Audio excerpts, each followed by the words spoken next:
There's a deeply intriguing observation to make about the human heart, especially today. We talk endlessly about awakening, about growth, about spiritual journeys and finding our true selves. There's this collective narrative that suggests the more conscious you become, the more evolved your soul, the easier and more inevitable it should be to find that deep, resonant, meaningful love we all instinctively crave. You'd think the person who has done the inner work, who understands their patterns and has embraced their full self, would be perfectly positioned for a truly healthy, reciprocal relationship. And yet there's the paradox. Let me tell you, there's something curious about this, because often the opposite seems true. It is precisely the awakened souls, the ones who have spent years stripping away their old conditioning, who often find themselves utterly alone, navigating the complex landscape of dating with a profound sense of isolation and disappointment. They see others, seemingly less conscious, less introspective, settling easily into partnerships, while they, the diligent seekers of truth, remain perpetually single or caught in cycles of brief, unfulfilling connections.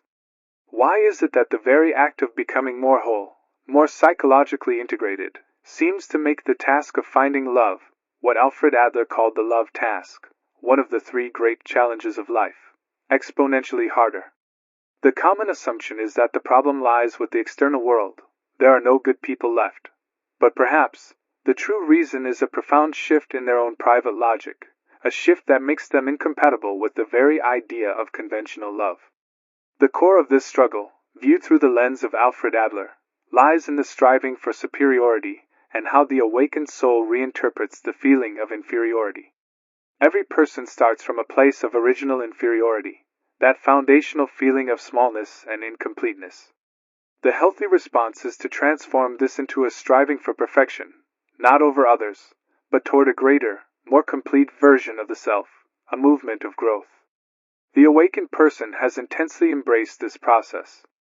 They have done the hard work of self-discovery, which involves dismantling the fictional finalisms, the old, unconscious, self-serving goals that were rooted in external validation or seeking to compensate for perceived flaws by manipulating others.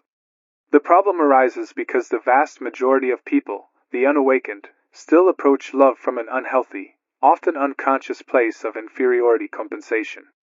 They are looking for a partner to complete them, to fix them, to validate their existence, to serve as the missing piece that mitigates their fundamental feeling of inferiority.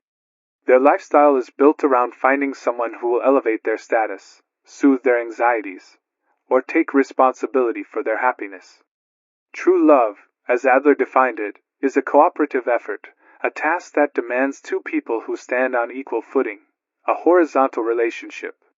But when an awakened soul encounters an unawakened soul, the latter, with their unconscious need for validation, attempts to establish a vertical relationship, seeking to be dominated or to dominate, and this is where the conflict becomes inevitable. The awakened person, who has achieved a measure of self-acceptance and no longer needs a partner to complete them, cannot participate in this transactional game of compensation. This difference manifests acutely in how the awakened person handles Adler's fundamental concept of social interest, Gemeinschaftsgefühl. A deep sense of social interest involves contributing to the welfare of others and having a feeling of belonging to the human community.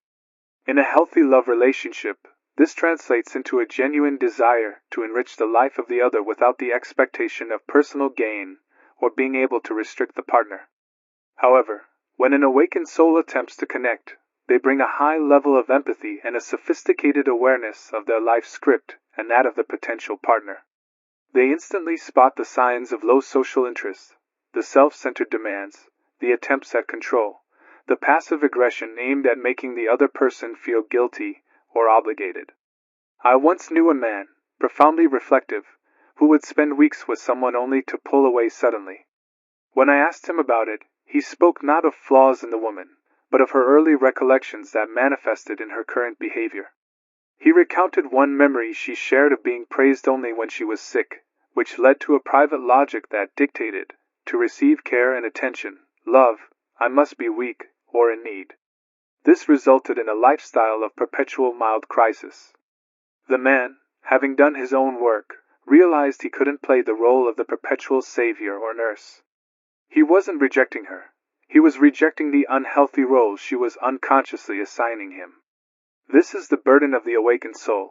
They see the purpose behind the neurotic behavior, the deep, often painful fictional goal, and they have the courage to be disliked by refusing to participate in the dynamic that perpetuates the other person's dysfunction.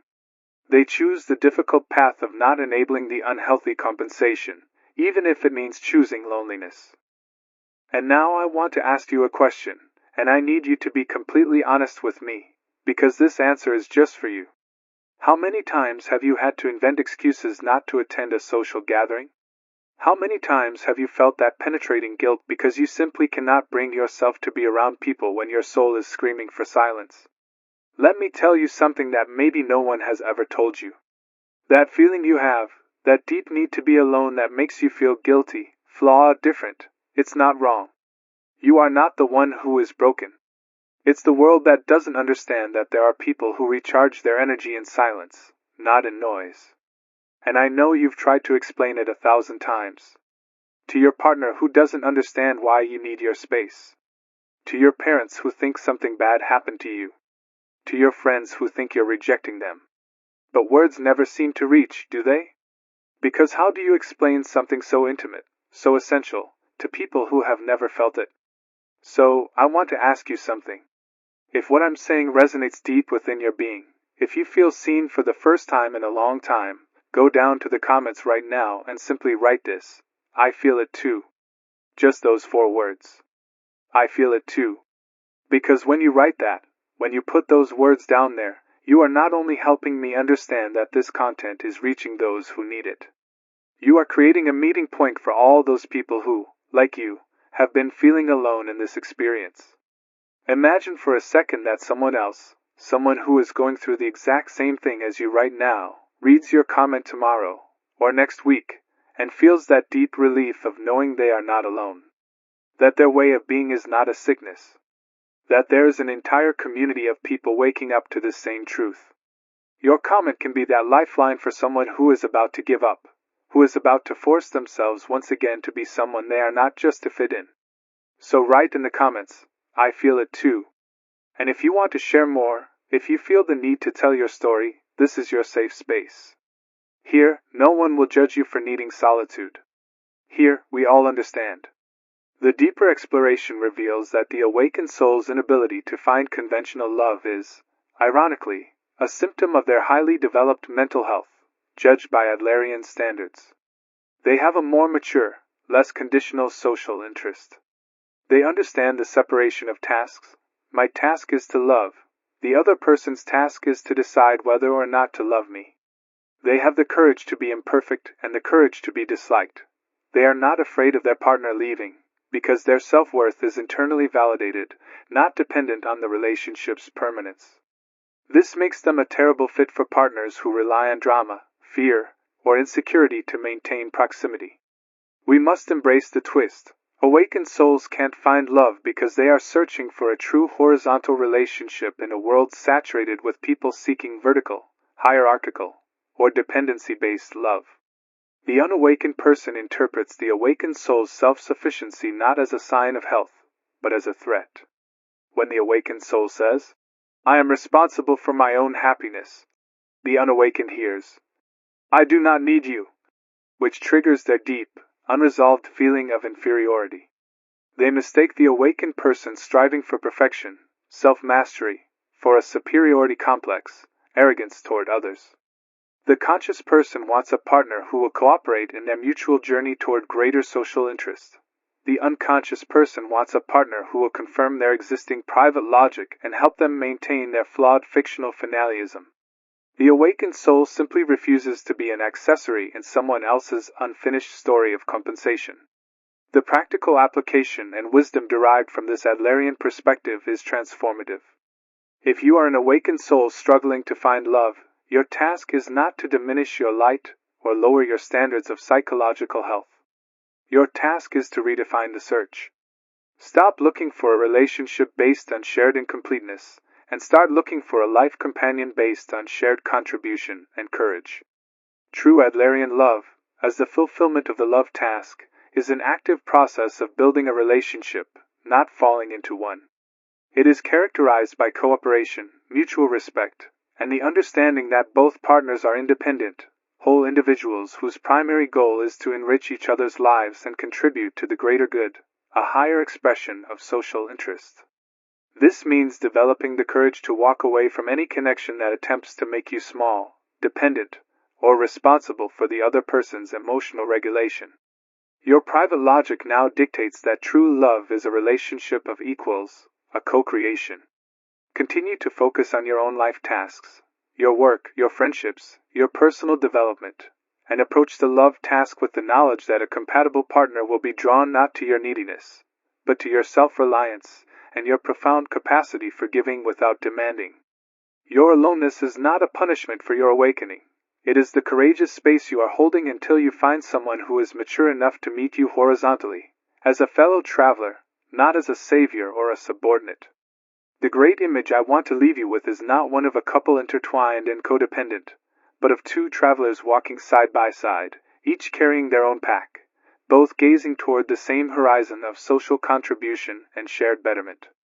You have mastered the most difficult task, the love of self, the self-acceptance that eliminates the need for external compensation. Now your life's goal is to find someone who sees your wholeness not as a threat, but as the foundation for the deepest, most authentic cooperative effort. Look, if these types of reflections resonate with you, if you recognize the struggle of the awakened soul in your own life, understand that you are not alone, you are simply ahead of the curve. Because this is the kind of deep psychology that shifts your entire perspective on life and love. If this is the kind of wisdom you crave, consider subscribing to the channel. Join this community of thinkers who understand that true courage lies in self-acceptance, and that social interest begins with personal integrity. Like this video to help push this message toward others who are struggling with the love task in this new, conscious way. And please, hit the notification bell so you don't miss our next deep dive into the psychology of a meaningful life. Until then, keep walking your path with courage.